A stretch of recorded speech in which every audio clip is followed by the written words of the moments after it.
Hey guys, welcome back to My Builds, and in today's video I'm going to be doing a review of the LEGO Technic Ford Gt. I will also be comparing it to the Ford Raptor, just for fun.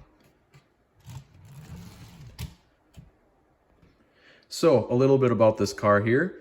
I bought this car a few days ago, actually about a week ago, at the LEGO store. It was about 120 bucks. I gotta say, LEGO did a great job with the paneling and the mechanisms within. As you can see, just a lot of the great lineup of parts. I know it's a lot harder with Technic than it is with system parts, but LEGO did a great job here.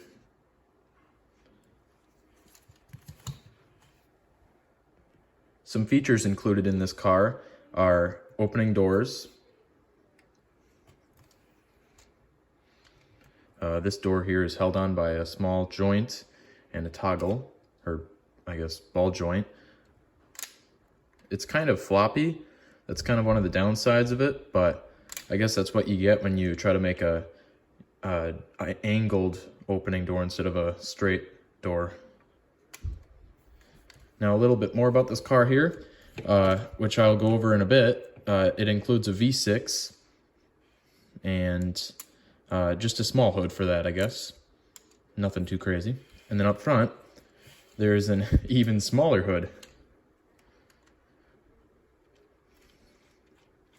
And if you open it, you can see the steering and the suspension. Now, about the suspension of this thing, I gotta say it's not as great as I thought, but I did a little more research and thinking, and I thought, you know, it's a sports car. It's not supposed to have a ton of shock depth, unlike the Raptor, of course.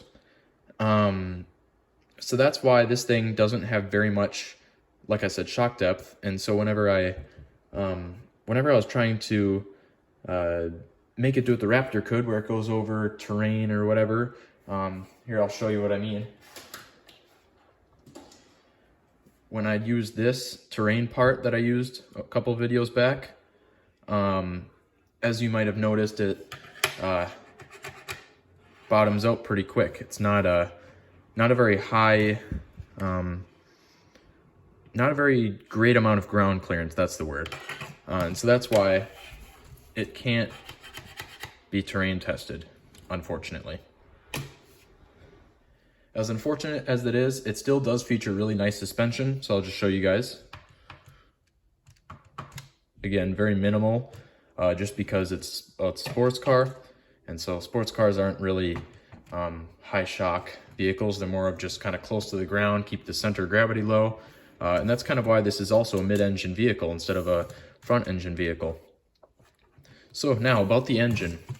I know you guys may have noticed it's clear, like the clear cylinders are in this one.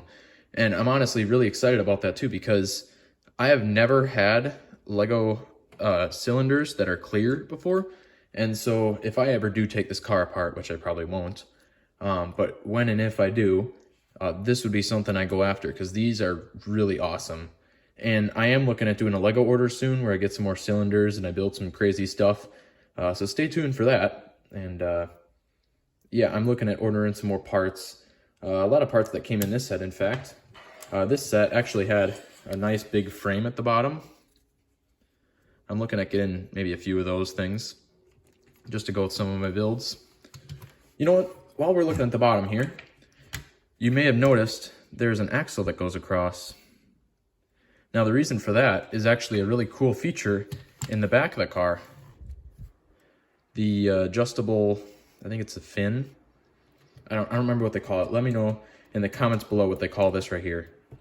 But that is adjustable from the inside of the car. So when you, oh boy, the same piece again. So when you push this red knob part back, it engages it. Look at it from the bottom. You'll see this part goes up and then back down.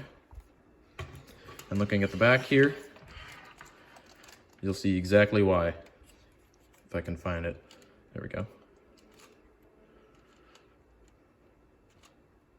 And I think this would be a really cool car to modify and even add maybe pneumatic to that, so I could just have it, I guess, semi-automatic. It'd be really cool, just for display, I guess.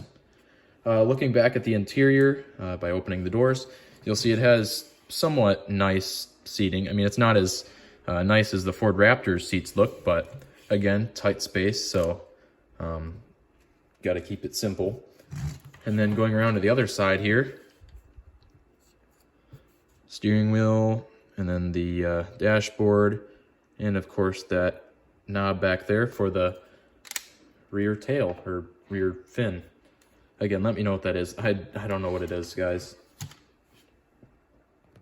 So, what about the Ford Raptor? So, as you guys may have been anticipating here, I'm going to be doing a little bit of a comparison between the Ford GT here and the Ford Raptor. So, just a few details about it here. The Ford Raptor has mirrors, and so does the Ford GT. I think the Ford GT mirrors are actually a lot nicer though, because they feature some of the LEGO system elements. Meanwhile, the Ford Raptor features just some Technic elements, which makes it a little bit more limited. Some more things about the Ford Raptor in comparison here.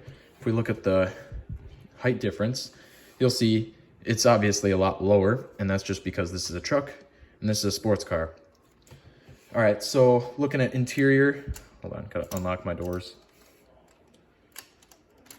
There we go. So looking at the inside here, you'll see what I was talking about earlier, the comfortable seating. I think the theme here looks a little better, just a better match for the car, I believe. I think they made a really good use of these parts here, in fact. Looking at the steering and dashboard, pretty similar, nothing too crazy. Sorry about the lighting, I don't know what the heck's going on here.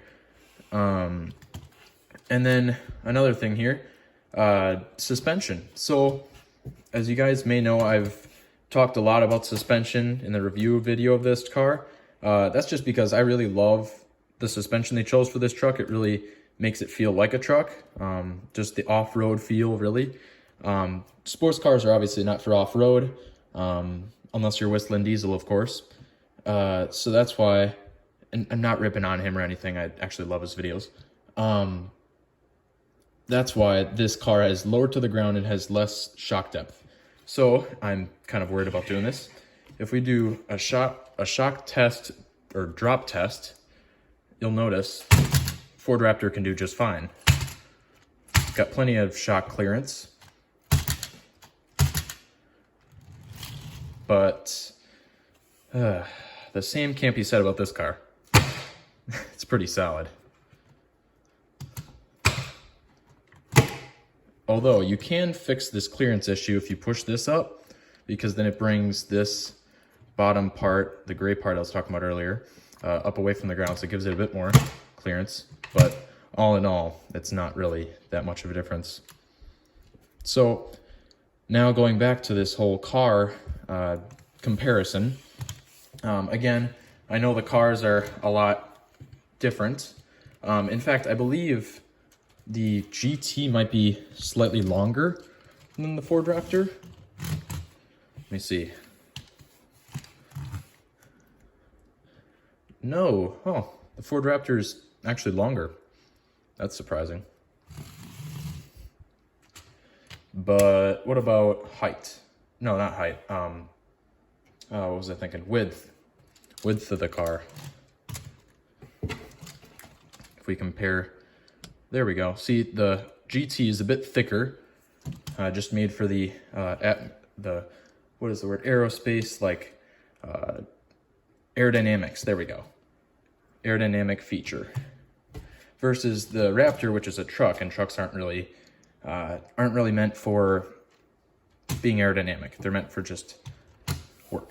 So now just a little close up on the engines of both vehicles. I know I told you guys that both have a V6, and that is actually true. So looking at first the Ford Raptor. Sorry, it's kind of hard to rotate.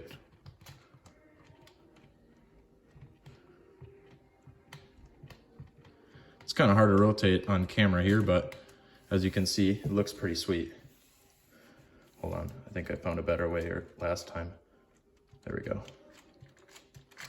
So as you can see, that's what the engine looks like.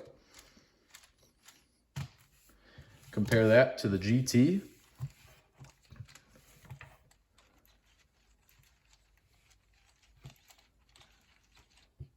I think the GT honestly looks a lot cooler.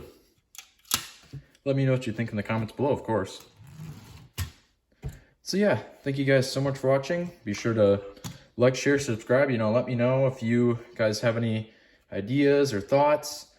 Again, I know that it's been a long time since I've made a video, and so I'm just back at it again. I made shorts for the past couple days while I was building this thing. If you haven't already, check those out. And also, if you haven't already, please be sure to subscribe. I'm trying to get to about 150 subs by this summer. And furthermore, a future goal is for 1,000. But I'm sure that's quite a distance out yet. But yeah, thank you guys so much for watching, and see you guys in my next video. Bye.